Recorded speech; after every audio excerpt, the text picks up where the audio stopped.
Well, this is the Nelson Falls walk, and having just got back from doing the Frenchman's catwalk, the last thing you'd think I'd be doing is going for another one, but this is only a very quick one and flat. So that is a really easy, pleasant, sort of less than 10-minute walk to the falls here, and there they are. It is definitely worthwhile coming to check this one out. Well, as you can see, I'm approaching Queenstown, and I guess in this particular area you could say Tassie is a place of extremes. I've just come from pristine National Park in Frenchman's Cap, and even a little visit to Nelson Falls, and then you get to Queenstown and it's environmental devastation. And now for some motoring fun. This is the descent into Queenstown.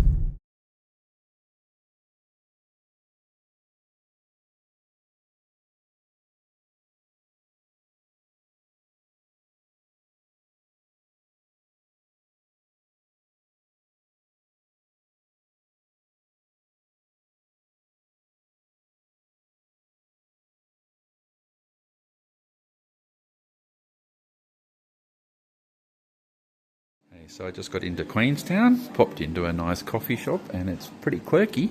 They're just inside. I'm doing a quick sweep of inside Pete's, Orange Pete's Cafe, and the locals support it. The visitors I've seen come in, they all have their phones out and their mouths wide open, just marvelling at the decor and the feel. It's a gorgeous place, and Orange Pete has an interesting story.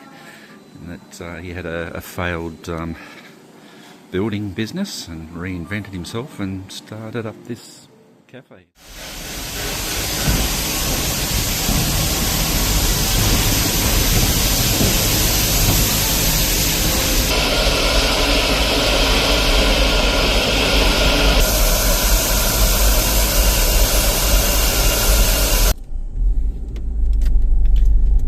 So I'm cruising around, checking out a few places I've been before, and I'm pulling into the Queenstown airport.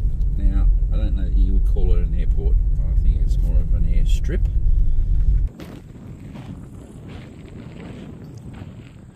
So this is the parking apron for aircraft that arrive at Queenstown, and looking over there, that's actually a replacement shed.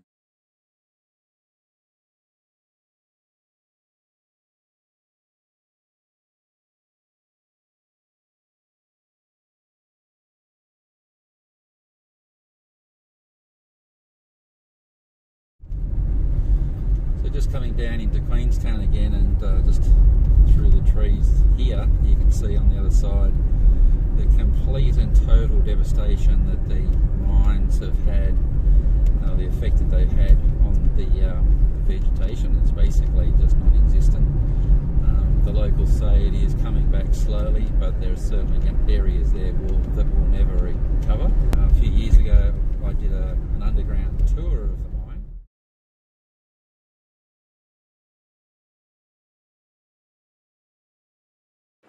So this is the current operation for copper mining. The company name is Vedanta.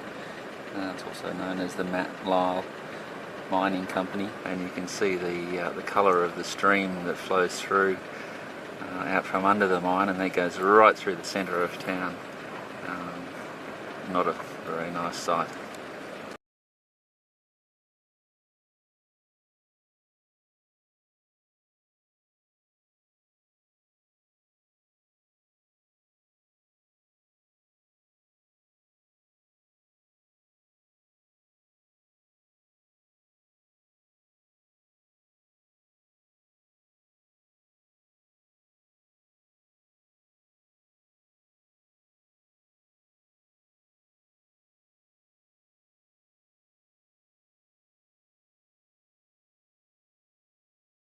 So this is a river that just runs through Queenstown, and you can see that it still gets a lot of the muck from the mine. Now it's interesting, it takes me back to when we were talking on the Frenchman's catwalk that You can take water from a stream as long as it's moving. And I did that very thing for several days while I was walking the Frenchman's Cap Trail, but this water, maybe not. Well, on a much cooler and rainy day, I've just stayed at Queenstown overnight and I'm coming into Zeehan. And Zeehan is named after Abel Tasman's ship. I've just arrived at the entrance to the Spray Tunnel, and it's a tunnel cut through the hillside to allow mining trains to get through, and there's a little bit of information there on it.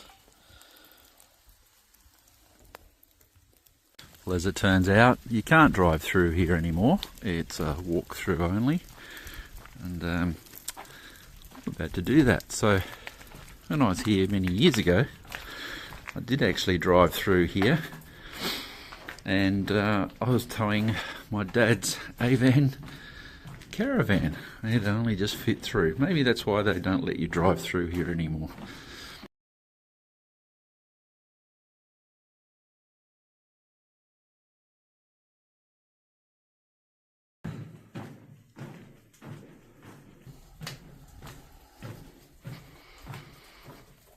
Well, these are a couple of the boilers that were transported through the Spray Tunnel. The tunnel was actually cut in a keyhole shape, so narrower down the bottom to just allow the train carriages to go through, but then a little bit wider at the top to allow these boilers to fit through.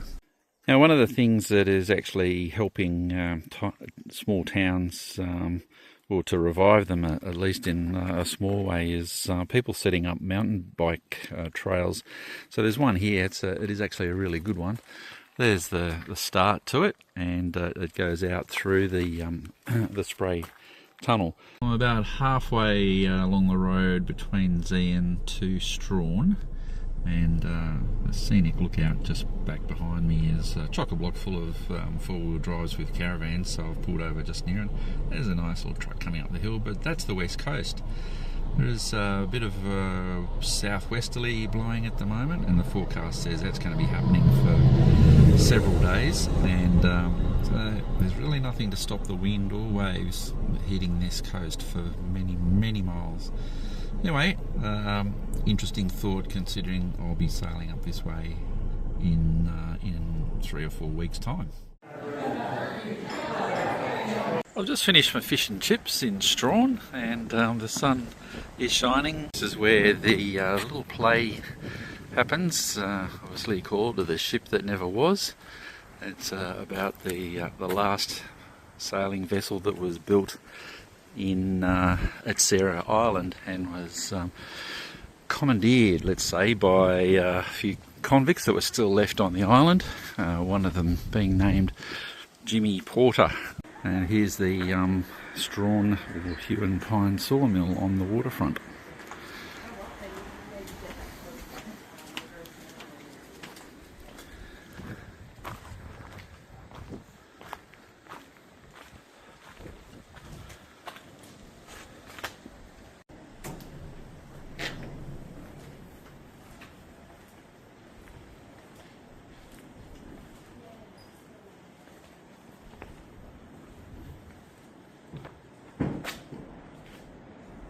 Oh, and they have got the fire going. It's a chilly day, and the warmth from that is beautiful.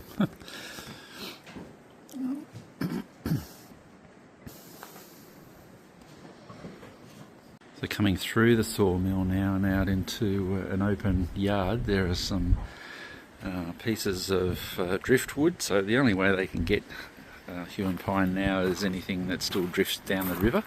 Obviously not allowed to cut it anymore. There's a fairly big log just there. At the end of the yard there's this little shed, the Morrison family history room.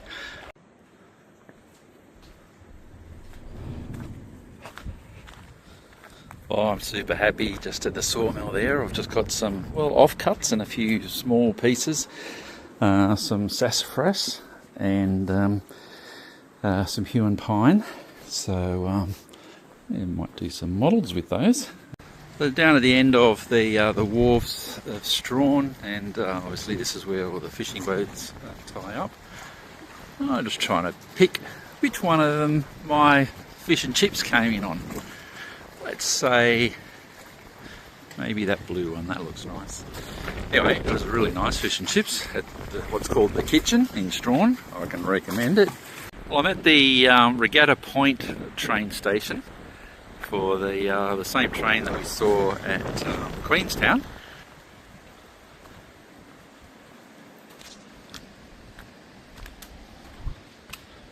There's this preserved Piners punt. They're actually a beautiful looking boat. They used to row these all the way up the Gordon River searching for pine, hue and pine. But happily there are still some afloat. 3 Piners punts there, another one just out in the distance. And then these 3 here, beautiful boats.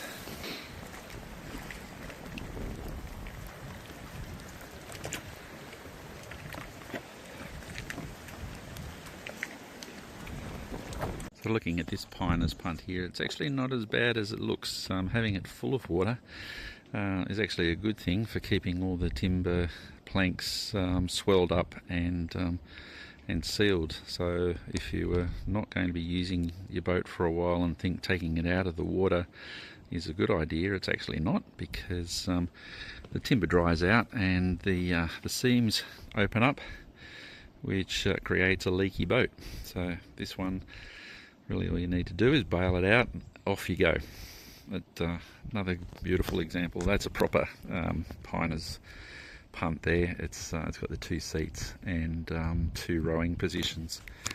So you can see the 2 blocks there that take the rowlocks for the oars. Beautiful bit of timber boat building there. Well, I'm just heading out of Strahan again now, and I'm going to make my way out to Ocean Beach, where we can look out over Hell's Gate. This map shows all of Macquarie Harbour, and Strahan is just up here. We are here right now, and this is a boat ramp that I used on a previous trip with my hard bottom inflatable. I went camping up the Gordon River for 2 weeks, and this is where I launched and came back to. By the time I'd finished up there for a couple of weeks, I was ready to come back to civilization. Okay, when it says 4-wheel drive only, I probably should listen. I'm not really getting stuck in the sand as such, but just between the wheel tracks is quite mounded up. So I've backed out. Look at that, 4-wheel drive only.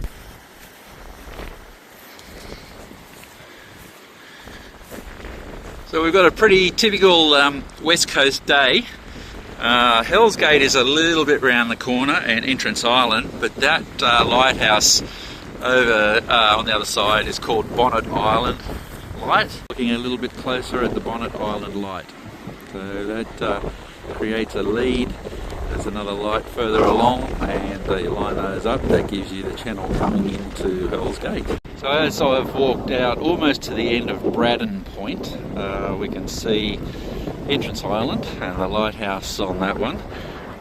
Kidney Cove is on the left, which is a small kidney-shaped bay just within that headland.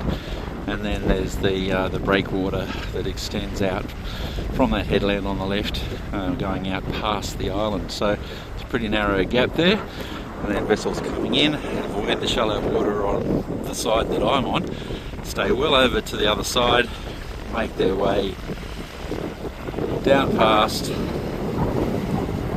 the island here, and then you've got to go a fair way down in through the channel before you get into sort of safe water.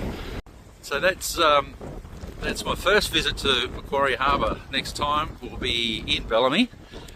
So I'm out on the beach, Braddon Point. I'm not hanging around. The last few days have been sort of 30 degrees, nice, hot and sunny. last night there was a change that came through, and so it's pretty strong southwesterly, and showers. I'm in between showers at the moment, so I'm going to bug out before I get soaked. I was just talking to those people. I said I'm getting out of here. It's actually hailing, so that's what you get for stopping to talk to people. Anyway, oh man, it's crazy, and it hurts a bit.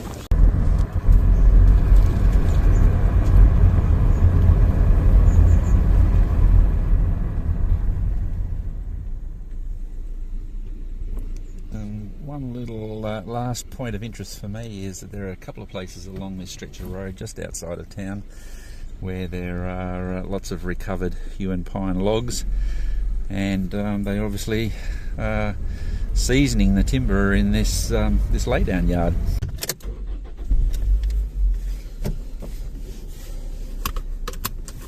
Well, I fueled up in Strahan, and it's back to Hobart. It's been a great little trip.